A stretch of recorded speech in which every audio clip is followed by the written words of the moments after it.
What's up, nation? Today let's talk about Nintendo and what they revealed to us about Mario 3D World and Bowser's Fury that will be launching on the Switch and the special edition Nintendo Switch console that sells along with the game.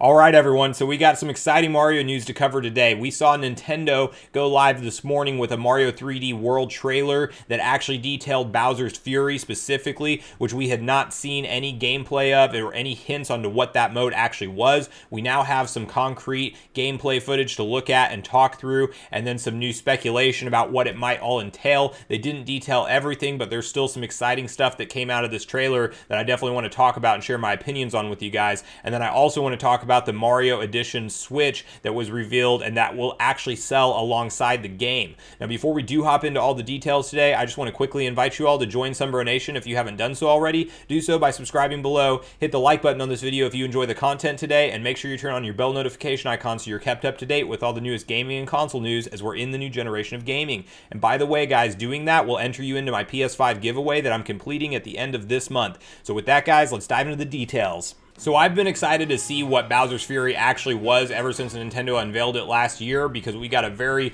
quick glimpse of a cinematic trailer of Cat Mario appearing to be in like a very dark land, and we didn't know anything else outside of that. And now today we have a open world experience, what appears to be maybe free camera controls. If you look at how the camera was controlling Mario, it appeared to be free, and so that you're in control of that camera. There's still some unanswered questions that they haven't covered yet, but everything that we have seen looks incredible. I think the only thing that could maybe dampen the experience for me is if we come and find out that it's like a 1 or 2 hour mode. But if this ends up being like a 10-15 hour experience like I'm hoping it will be, this will be a fantastic addition to Mario 3D World, and I think that I will be more than happy to re-spend my $60 on this game since I've already previously purchased it on the Switch. But hopefully, since this came out so long ago, they've had enough time to work on this Bowser's Fury mode and really make it something that stands out. Now, there are some questions that I have as far as what we saw, which is like one of which is Bowser Jr. First of all, why is he helping Mario all of a sudden? Maybe Bowser's Fury is actually that terrifying that it makes his own son, Bowser's son, go to the other side.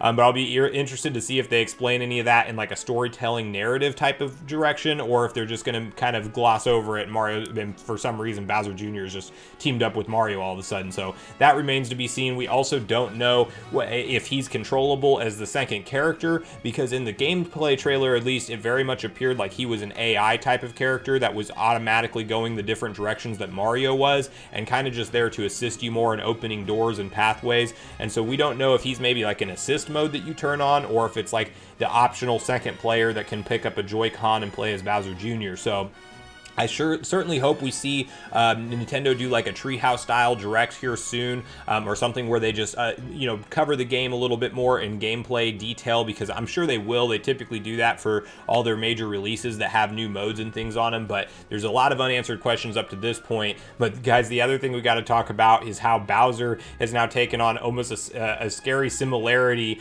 to Calamity Ganon, which I couldn't be more of a fan of. I mean, they gave him an intro that was like none other, where you have like a metal background with Bowser entering in, and he just looks like more terrifying than ever, which I think is fantastic. Especially, being a lifelong Mario gamer, you don't typically see Mario go too dark and too mature, and I think that this gets him a little bit closer to that. And I just thought it was really cool to see the series go a little bit in that direction. And it also is eerily similar to Breath of the Wild when Calamity Ganon shoots up from the middle of Hyrule. It seemed like they were going for that same kind of vibe, but in the Mario world. And I think that that'll be an exciting addition if they do continue down that path. So I'm super excited for the encounter with Bowser. And then my speculation on how you would actually get to, Bowser and get to be Cat Mario to where you can take him on and defeat him is you're more than likely collecting those Sun Cat emblems that we saw around the world until you can power up to become, the only thing that I can refer to is as a Gigantamax Cat Super Saiyan Mario, which is crazy to say, but that's what it reminded me of as soon as I saw it. It's just like a awesome version of Mario where it looks like he has Goku style gold hair hair, and then he's obviously giant, like a reference to the Pokemon series and their Gigantamax versions of their Pokemon, and then you're taking on Bowser. So I thought it was super cool. I'm really excited to see what his moveset will look like and what abilities you'll actually have and what that combat will actually look like, because that's actually going to be pretty graphically intensive if you think about it, having a giant-sized Bowser and a giant-sized Mario in a regular world, having a bunch of encounters and moves back and forth. So I'm super excited to see the direction that this is going to go, but Nintendo has done an excellent job hyping up Bowser's Fury when it comes to, as far as my personal takeaway. There's still, like I said, the unanswered questions that I hope we do see soon. The other thing that stood out is that we don't have any confirmed co-op in Bowser's Fury at this point from what I can see. Like I said, maybe the only co-op we see is potentially that Bowser Jr. being the second player, but as far as it being like all 4 players, I don't think that that's something we'll see in it, just simply for the fact of the free camera controls. It would be a lot harder to do something where you're doing camera controls of 4 different people. You'd have to split up the screen into 4 different squares, which I'll be surprised if we see them do that, but of course it is always a possibility. So hopefully Nintendo unveils that additional information soon. But seeing this all announced today got me super pumped again to get back into the Switch in 2021, because we definitely saw a light year of releases on that console due to the pandemic. It definitely affected Nintendo harder than a lot of other companies just due to how they do their developing over in Japan, and I think that it is something that we're going to see a huge year in 2021, and them starting off with something that's a new gameplay mode that's attached to an existing, really great Wii U port, that's Mario 3D World. I just can't wait to see all the stuff that they're going to trickle out throughout this entire 2021, like Zelda. Hopefully we see something for Metroid, since they're both celebrating their 35th anniversary this year. So guys, there's a bunch of exciting stuff to come. I will continue to cover it on the channel, so make sure you're subscribed if you do enjoy this kind of content. But that, I cannot wait until we get our hands on Bowser's Fury on February 21st. And then the other thing we're going to talk about is the new special edition Mario Switch that was also unveiled today alongside of this game,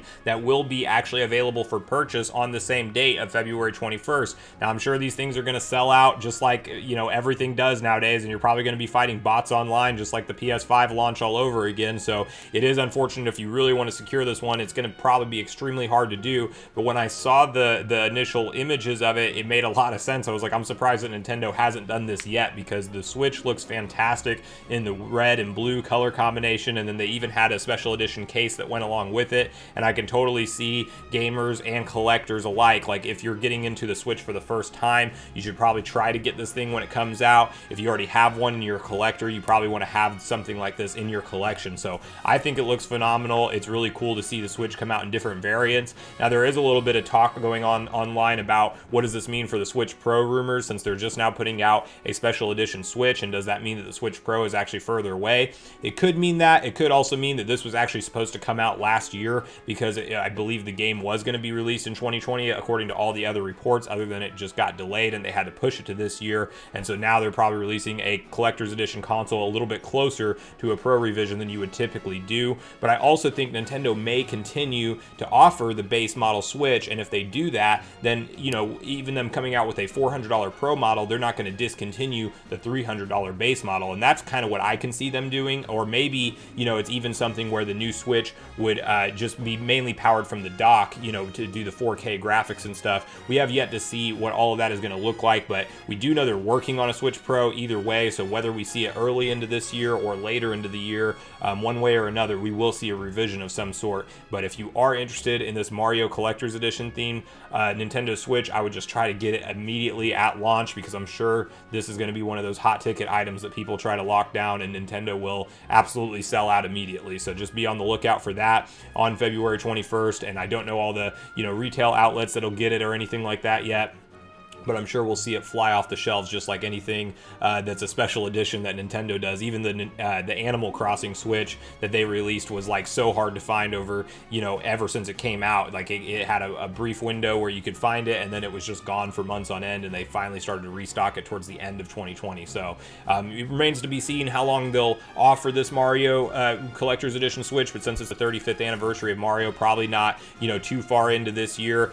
Maybe they will just keep it as a standard lineup but we'll probably see like a 6 to 9 month release window of this. So just be on the lookout for that if that was as interesting to you as it is to me. I don't think I'll pick one up personally, but I would love to. I just don't have a need for another Switch, but if I had the extra cash to throw out, I probably would just for the collection. But it does look really great. So if you're in the market for a Switch for any reason, maybe watch out for this one on the 21st of February. Thanks so much for watching the video today, everyone. I do truly appreciate you all sticking around until the end. I do at this point in the video want to invite you all to leave me a comment. Let me know what your thoughts were and what your takeaways were from Bowser's Fury and the new gameplay that we saw today, and if you're planning on picking that game up whenever it comes out on the 21st. Also let me know what you thought about the Mario Edition Switch and if you're going to try to secure one of those as well. Now before we do end the video today, I just want to quickly invite you all one more time to join Sunbro Nation if you haven't done so already. Do so by subscribing below, hit the like button on your way out on this video if you enjoyed the content today, and make sure you turn on your bell notification icon so you're kept up to date with all the newest gaming and console news as we're in the new generation of gaming. That's going to do it for me, guys. I hope you all have a great day. Sunbro Nation, out.